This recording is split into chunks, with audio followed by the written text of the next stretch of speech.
Hello दोस्तों, एक बार फिर से आप सभी लोगों का YRS क्लास में बहुत बहुत स्वागत है।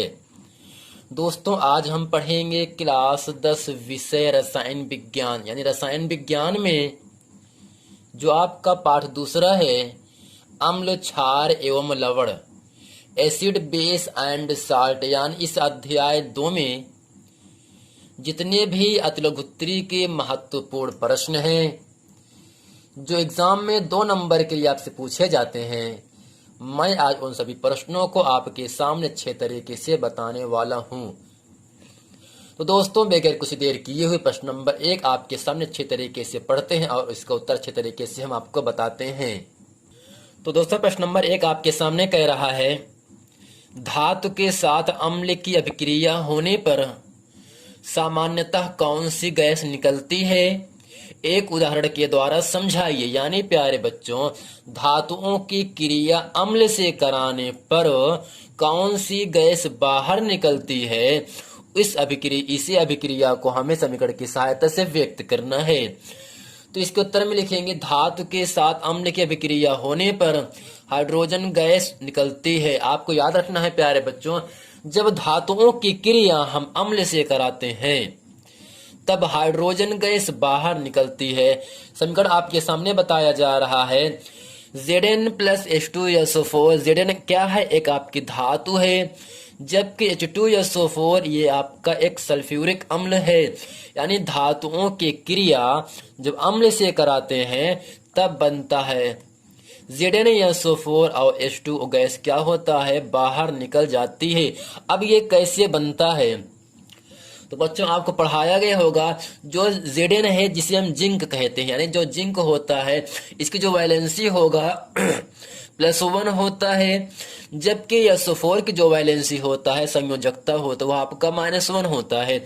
यानी Zn प्लस और SO4 माइनस जुड़ करके ZnSO4 बनता है, जबकि H2 गैस क्या होता है, बाहर निकल जाता है।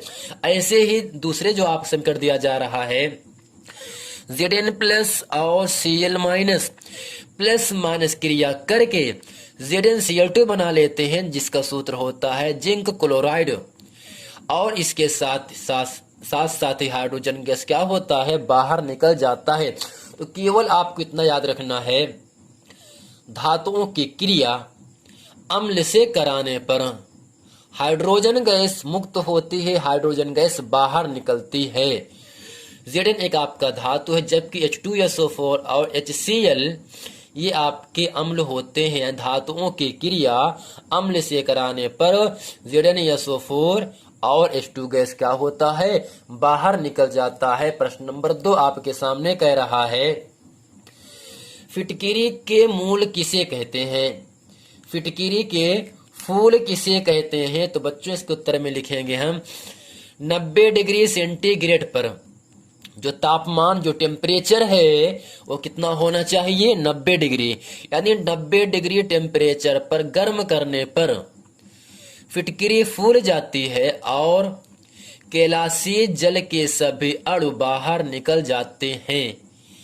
इसे फिटकिरी के फूल कहते हैं। यानी प्यारे बच्चों, 90 डिग्री सेंटीग्रेड ताप पर फिटकिरी को गर्म करने पर फिटकिरी क्या होता है, फूल जाती है और कैलाशी जल के सभी अणु बाहर निकल जाते हैं।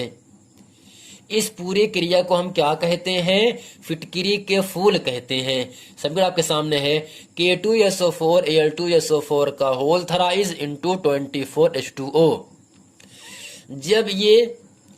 जब इसको 90 डिग्री सेंटीग्रेड पर ताप पर हम गर्म करते हैं, तब यह K2SO4 प्लस Al2SO4 का होल थराइज प्लस 24H2O अलग हो जाता है। यही क्या कहलाता है, फिटकिरी का फूल कहलाता है।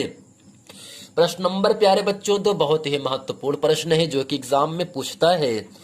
प्रश्न नंबर 3 आपके सामने कह रहा है, प्रश्न नंबर 3 कह रहा है, अम्ल जल में घुलकर कौन से धनायन बनाते हैं? तो इसके उत्तर में लिखेंगे हम प्यारे बच्चों, अम्ल जल में घुल करके हाइड्रोनियम आयन देते हैं, जबकि हाइड्रोनियम आयन का सूत्र होता है H3O+, यानी H3O+ को हम क्या कहते हैं? हाइड्रोनियम आयन कहते हैं। यह कैसे बनता है? अम्ल जल में घुल करके धनायन बनाते हैं, जिसका नाम क्या है? हाइड्रोनियम आयन होता है। प्रश्न नंबर 4 आपके सामने कह रहा है, दो ऐसे क्षारकों के नाम लिखिए जो क्षार भी हों, यानी दो क्षारकों के नाम बताना है, क्षारकों के साथ साथ भी क्या रहें? क्षार भी रहें।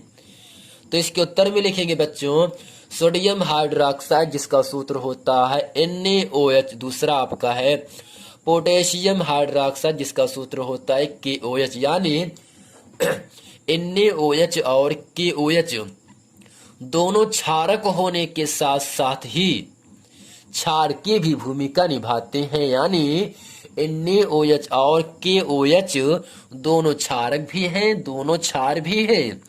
प्रश्न नंबर 5 आपके सामने कह रहा है, NaKSO4 किस प्रकार का लवण है?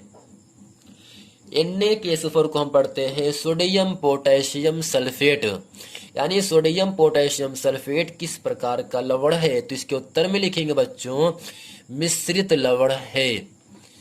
प्रश्न नंबर 6 आपके सामने कह रहा है, सोडियम कार्बोनेट जिसका सूत्र होता है Na2CO3।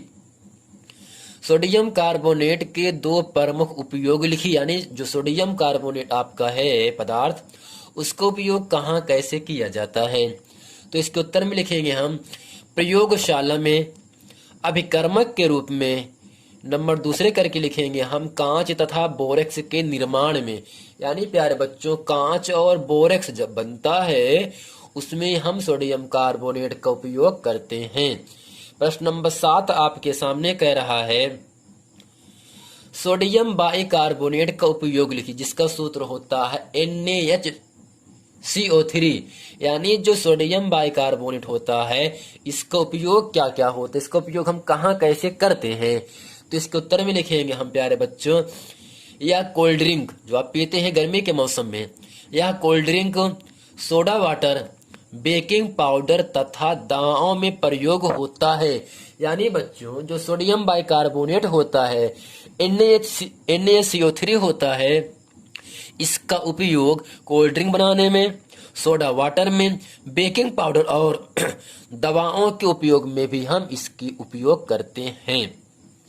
प्रश्न नंबर 8 आपके सामने कह रहा है, क्या होता है जब बुझा चूना क्लोरीन से अभिक्रिया करता है? इस तरह से प्रश्न पूछ सकता है आपको, ब्लीचिंग पाउडर चूने से कैसे प्राप्त होता है? समीकरण दीजिए। यानी बच्चों जब बुझे चूने की क्रिया कैल्शियम हाइड्रोक्साइड की क्रिया क्लोरीन गैस से कराते हैं तब क्या बनता है? इसके उत्तर में लिखेंगे हम, कैल्शियम हाइड्रोक्साइड की क्रिया क्लोरीन गैस से कराने पर CaOCl2 बनता है, जिसे हम ब्लीचिंग पाउडर कहते हैं और इसका रासायनिक नाम होता है कैल्शियम ऑक्सीक्लोराइड। यानी जब बुझे चूने की क्रिया क्लोरीन गैस से कराई जाती है तब आपका ब्लीचिंग पाउडर अर्थात कैल्शियम ऑक्सीक्लोराइड और जल बनता है। तो प्यारे बच्चों, उम्मीद करते हैं ये पूरा प्रश्न वीडियो आप लोगों को बहुत अच्छे तरीके से समझ में आ गया होगा। यदि ये वीडियो आपको समझ में आ गया तो वीडियो को लाइक करें, कमेंट करें, और यदि आपने अभी तक हमारे चैनल YRS क्लास को सब्सक्राइब नहीं किए हैं तो आपसे निवेदन है कि आप इसे सब्सक्राइब कर लें, ताकि आने वाला वीडियो, इसी तरह के आने वाले वीडियो आप लोगों तक आसानी से पहुंचता रहे। मिलते हैं नेक्स्ट वीडियो में, तब तक के लिए थैंक यू।